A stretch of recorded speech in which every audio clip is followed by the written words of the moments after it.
So here we are, Mount Roe National Park, and this is the scene of a prescribed burn that happened a year and a half ago. And that prescribed burn was conducted in core wilderness in the national park, and it covered an area of 14,800 hectares, and most of that burn was done by aerial incendiary drop over 2 afternoons. So that's a pretty big area for 2 afternoons worth of burning.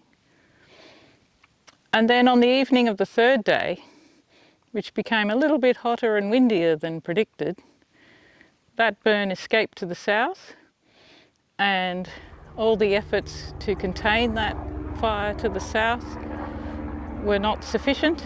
So what the department decided to do was to do further incendiary drops, which resulted in a further 10,000 hectares being burned.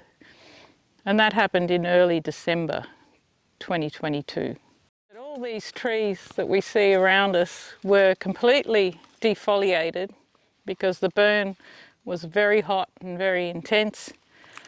And a year and a half on, what we're seeing are these trees desperately trying to recover. And this is what's called epicormic growth. And so all these green shoots that you see as you look up the trunk are all epicormic growth. So they are not tree canopy. They are the expression of the tree trying to regenerate itself after the fire. Mount Roe National Park. That is Mount Roe, also known as Burrabunup. And all in the foreground there is a jarrah forest, which is trying to recover from a very severe prescribed burn a year and a half ago.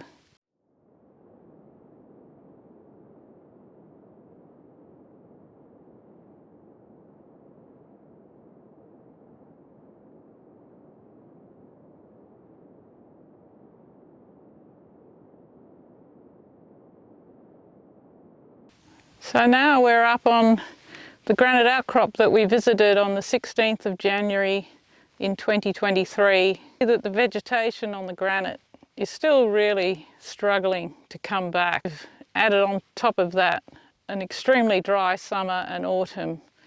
So all these plants are starved of moisture. All the regrowth of these things looks like it's dying. Even the sedges look like they're dying, and that's tragic.